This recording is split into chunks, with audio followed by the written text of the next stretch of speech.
ಹಂಚಿಕೊಳ್ಳುವ ಮೂಲಕವಾಗಿ ಇವತ್ತು ಸಮಾಜ ಮುಖ್ಯವಾಗಿ ಮಕ್ಕಳು ಬರಬೇಕಾದ್ರೆ ತಮ್ಮೆಲ್ಲ ಸಮುದಾಯದ ಸಹಭಾಗಿತ್ವ ಇರಲಿ ಎನ್ನುವಂತಹ ಮಾತಿನೊಂದಿಗೆ ವಿಷಯ ಹಂಚಿಕೊಂಡಂತ ಕೊಟ್ರೆ ಸರ್ಗೆ ಅಭಿನಂದಿಸ್ತೇನೆ.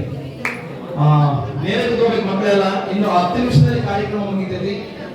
ಮೊದಲು ಹೇಗಿತ್ತು ಹಾಗೆ ಕೂತ್ಕೊಳ್ಳಿ.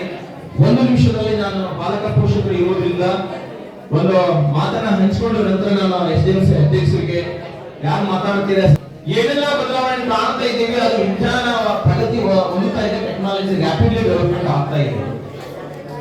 ಬದ್ಮಾಸ್ ನಿಮಗೆ ಹೇಳೋದು ಕೆಲಸಂತಿಯವರಿಗೆ ಬುದ್ಧಿ ಮಾತ್ರ ಮೌಲ್ಯ ಶಿಕ್ಷಣ ಎಲ್ಲ ಹೇಳ್ತಾರೆ, ಈ ಕಿವಿಲಿ ಕೇಳ್ತಾರೆ, ಈ ಕಿವಿಲಿ ಬಿಡೋದು. 100 ವರ್ಷದಲ್ಲಿ ನೀವು ಹೀಗೆ ಇರ್ತೀರಿ. ಮನುಷ್ಯನಿಗೆ ಮಾತ್ರ ಜೀವನದಲ್ಲಿ ಯೋಚನಾ ಶಕ್ತಿ ಇದೆ, ಯಾವುದೇ ಪ್ರಾಣಿ ಪಕ್ಷಿಗಳಿಗಿಲ್ಲ. ಎಲ್ಲದನ್ನು ಕೂಡ ನಾವು ಉಂಡು ತಿಂದು ಬೆಳೆದು ಇಷ್ಟೆಲ್ಲ ಮಾಡಿ ಸಾಧನೆ ಮಾಡುವ ಮನಸ್ಸಿಲ್ಲ ಅಂದ್ರೆ ನಿಜವಾದಂತ ಮನುಷ್ಯರು ನೀವಲ್ಲ. ಒಂದು ಕ್ಷಣ ಯೋಚನೆ ಮಾಡಿ. ಮುಂಜಾನೆ ಈಗ ಕಾರ್ಯಕ್ರಮ ಪ್ರಾರಂಭ ಮಾಡಿ 11:30ರಿಂದ 1 ಗಂಟೆ ತನಕ ನೀವು ನೆಟ್ಟ ಕುತ್ಕೊಳ್ಳಿ. ನಿಮಗೆ ತಾಳ್ಮೆ ಇಲ್ಲ ಅಂದ್ರೆ ಮುಂಜಾನೆ 9 ಗಂಟೆಯಿಂದ ಸುಖದ ಸುಪ್ಪತ್ತಿನಲ್ಲಿ ಮಲಗ್ತೀಯ, ಸುಖದ ಸುಪ್ಪತ್ತಿನಲ್ಲಿ ಜೀವನ ಸಾಗಿಸ್ತೀಯ. Student life is golden life. ವಿದ್ಯಾರ್ಥಿಯ ಜೀವನ ಬಂಗಾರದ ಜೀವನ. ಅರ್ಥ ಬೆಳದಂಗ ಕೂಡ ನಿನ್ನ ಎದೆಯಲ್ಲಿ ಕಿತ್ತು ಸಾಧಿಸುವ ಮನಸ್ಥಿತಿ. ಸಾಧನೆ ಎಂಬುದು ಸಾಧಕರ ಸೊತ್ತೆ ಹೊರತು ಸೋಮರಿಯ ಸೊತ್ತಲ್ಲ. ಸಾಧಿಸುವ ಮನಸ್ಸಿನಲ್ಲಿ ಇದ್ದರೆ ನೀನೇ ಎದ್ದು ಕುಳಿತುಕೊಳ್ತೀನಿ. ನಿನಗೆ ಯಾವ ಗಡಿಯಾದ ಅವಶ್ಯಕತೆ ಇಲ್ಲ. ಬಡತನ ನಮ್ಮ ಸಾಧನೆಗೆ ಅಡ್ಡಿ ಬರುವುದಿಲ್ಲ.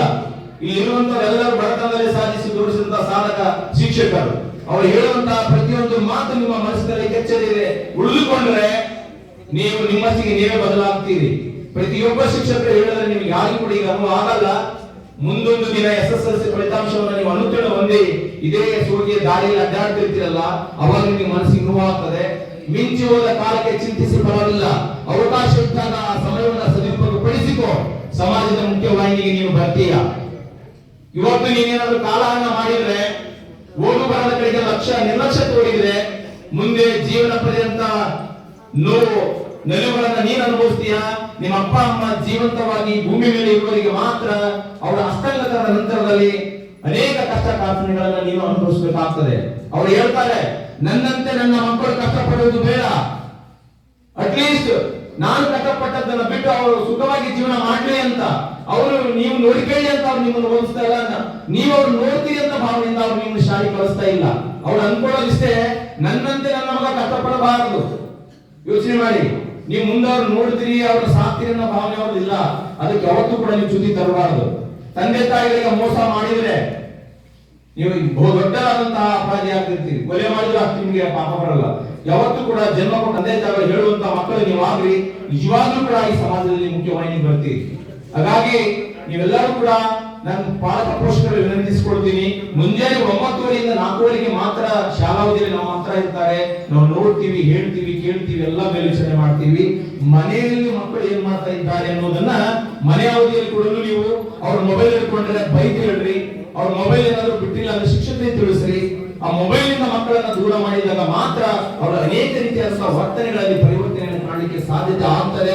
ಅವತ್ತು ಆ ಮೊಬೈಲ್ ಇವತ್ತು ಮಕ್ಕಳನ್ನ ಅನೇಕ ರೀತಿಯಾದಂತಹ ಒಂದು ಕೆಟ್ಟ ಚಟಗಳಿಗೆ ಅಥವಾ ಬೇರೆ ಬೇರೆ ದಾರಿಗೆ ತಪ್ಪಿಸುವಂತ ಕೆಲಸ ಆಗ್ತಾ ಇದೆ. ಹಾಗಾಗಿ ಮಕ್ಕಳ ಕೈಯಲ್ಲಿ ಮೊದಲು ನೀವು ಮೊಬೈಲ್ ಅನ್ನು ಕೊಡೋದು ಬಿಡಿ. ಬೇಗ ಬೇಳಿಸಿ. ನೀವು ಕೂಡ ಮಕ್ಕಳು ಓದುವಾಗ ಕುಳಿತು ನೋಡಿ, ಏನ್ ಬರ್ದಿದ್ದಾನೆ, ಏನ್ ಓದ್ತಾ ಇದ್ದಾನೆ, ನೋಟ ಮಾಡಿದ್ನಿಲ್ಲ ಅಂತಕ್ಕಂಥದ್ದನ್ನ ಮೇಲ್ವಿಚಾರಣೆ ಮಾಡಿ.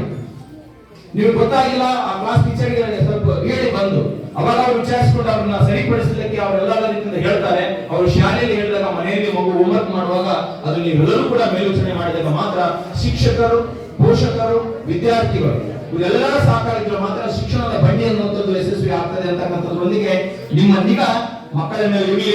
ಅವನು ಏನ್ ಮಾಡ್ತಾನೆ, ಎಲ್ಲಿಗೆ ಹೋಗ್ತಾನೆ, ಅವನು ಶಾಲೆಗೆ ಬರ್ತಾನೆ, ಶಾಲೆಯಲ್ಲಿ ಪ್ರೆಸೆಂಟ್ ಆಗ್ತಾನೆ, ಇಂಟರ್ವಲ್ ಎಲ್ಲ ಹೋಗ್ಬಿಟ್ಟಿರ್ತಾನೆ.